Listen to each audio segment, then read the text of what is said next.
Assalamualaikum warahmatullahi wabarakatuh. Selamat pagi, salam sejahtera buat kita semua. Om Swastiastu, Namo Buddhaya, salam kebajikan. Yang mulia Ketua Mahkamah Konstitusi Republik Indonesia, yang mulia Wakil Ketua dan seluruh anggota Mahkamah Konstitusi Republik Indonesia, yang terhormat pemohon, termohon, pihak terkait, dan Bawaslu Republik Indonesia, serta hadirin yang berbahagia.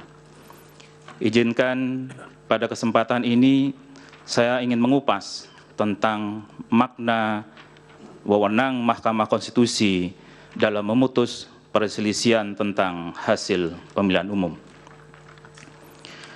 Yang mulia, saya ingin mendahulukan sebuah filosofi tentang keadilan pemilu.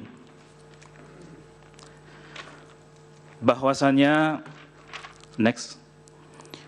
proses pemilihan umum yang adil dan bebas dari kecurangan merupakan pilar negara demokrasi. Keadilan pemilu adalah sarana, langkah, mekanisme yang merupakan bagian dari sistem pemilihan umum untuk mencegah terjadinya ketidakberesan dan untuk mengurangi, menyelesaikannya, serta menghukum pelaku ketika hal itu terjadi. Prinsip-prinsip hukum dan keadilan harus menjadi dasar dalam menyelesaikan perselisihan pemilu, memastikan bahwa setiap proses pemilu dilakukan dengan integritas dan transparansi. Kepercayaan publik terhadap sistem pemilu adalah dasar dari demokrasi yang sehat, dan lembaga hukum memastikan bahwa setiap proses pemilu dilakukan dengan integritas dan transparansi. Kepercayaan publik terhadap sistem pemilu adalah dasar dari demokrasi yang sehat, dan lembaga hukum memiliki peran kritis dalam memastikan bahwa setiap aspek pemilu dilaksanakan sesuai dengan standar hukum dan demokrasi yang tertinggi. Keadilan dan integritas pemilu harus dijaga bukan hanya untuk menghormati prinsip dasar kedaulatan hukum, tetapi juga tentang memastikan bahwa nilai-nilai demokrasi tetap terjaga. Keseimbangan antara perlindungan hak individu dan kebutuhan menyelenggarakan proses pemilu sangat penting untuk menjaga integritas proses pemilu, di samping juga menghormati kehendak rakyat. Sebelum mengupas makna dari frasa wewenang mahkamah, saya ingin mengidentifikasi dahulu frasa ini dalam perkembangannya. Dalam konstitusi, frasa yang digunakan adalah namun ada agak sedikit selisih ketika di bagian akhir Undang-Undang MK, apalagi di dalam Undang-Undang Pemilu, kata tentang sudah hilang. Tidak ada lagi tentang hasil pemilihan umum. Selanjutnya dalam Undang-Undang Pemilu, perselisihan hasil pemilu dimaknai penetapan perolehan suara hasil pemilu secara nasional. Bahkan lebih lanjut di pasal 47 ayat 1, perselisihan tersebut yang dibawa ke Mahkamah Konstitusi berupa perselisihan penetapan perolehan suara hasil pemilu. Terakhir di PMK 4/2023, perselisihan perolehan suara tahap akhir hasil pemilihan umum, itulah pilihan frasa wewenang yang digunakan. Persoalannya adalah, apakah tidak bermakna kata tentang tersebut? Ada 5 varian, mulai dari ketentuan konstitusi sampai yang terakhir dengan PMK. Yang di sini menurut ahli ada penyempitan dan pereduksian. Arti kata tentang menurut KBBI adalah mengenai. Tentang mengenai artinya berhubungan dengan, tentang hal, ya. Sehingga secara terminologi tentang hasil berarti mengenai hal-hal yang berhubungan dengan hasil, baik hasilnya itu sendiri ataupun hal-hal lain yang berhubungan dengan hasil. Jadi tidak sebatas pada hasil itu sendiri. Hal-hal lain yang berhubungan dengan hasil adalah termasuk proses yang membuahkan hasil tersebut. Dengan dihilangkan kata tentang, maka artinya tereduksi, yakni hanya menunjuk pada hasil, tidak pada hal-hal yang berhubungan dengan hasil. Apalagi frasa kemudian berekdisis menjadi perselisihan penetapan perolehan suara hasil pemilu dan perselisihan perolehan suara tahap akhir hasil pemilihan umum, sehingga frasa wewenang Mahkamah Konstitusi perselisihan tentang hasil pemilihan umum dalam Undang-Undang Dasar 45 tidak dapat dikenali lagi. Apa kemudian maknanya?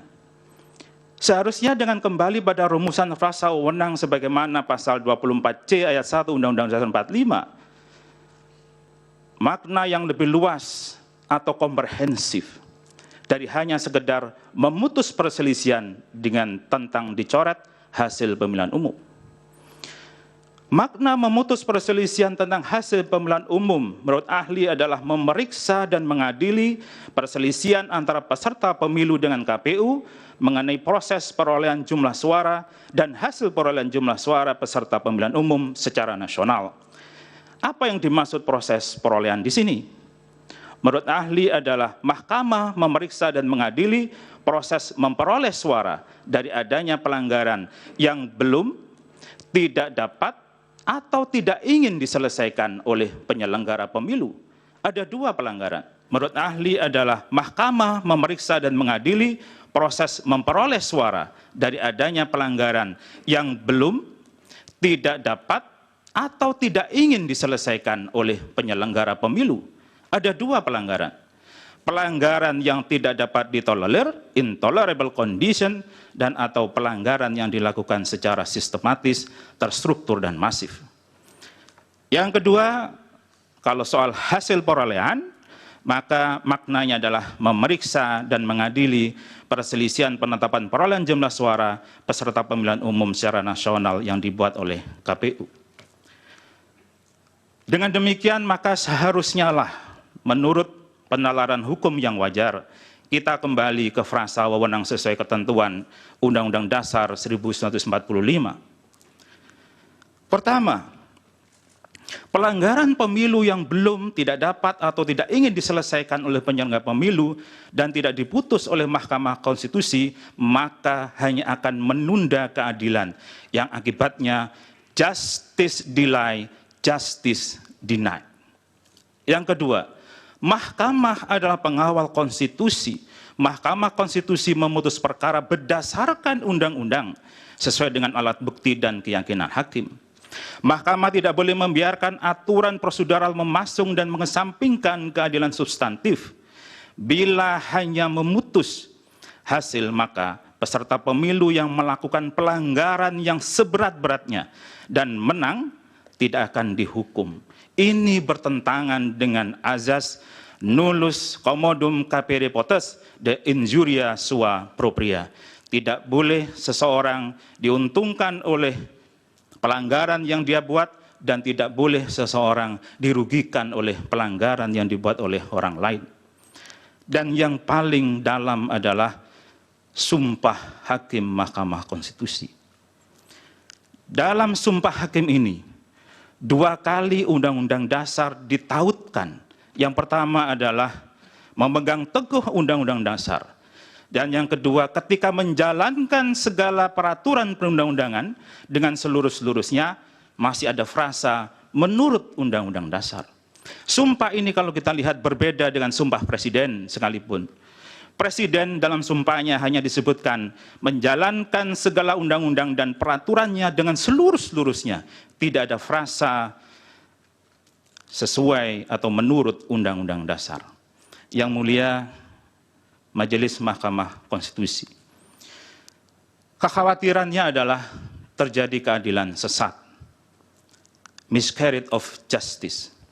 Apabila dibangun legal reasoning bahwa cukup penyelesaian pelanggaran pemilu dan sengketa proses pemilu dilakukan oleh Bawaslu dan tertutup bagi cabang kekuasaan yudisial menjalankan peran check and balances, maka dalam perspektif electoral justice telah tercipta keadilan yang sesat, yang jauh dari keadilan.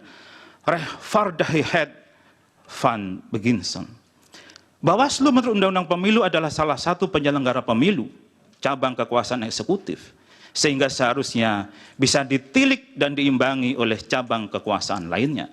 Kewenangan untuk memeriksa dan menjatuhkan rekomendasi sanksi oleh Bawaslu adalah dalam ranah memastikan penyelenggaraan pemilu sesuai undang-undang dan aturan pelaksanaannya, sedangkan Mahkamah menilai pelaksanaan pemilu sesuai dengan konstitusi.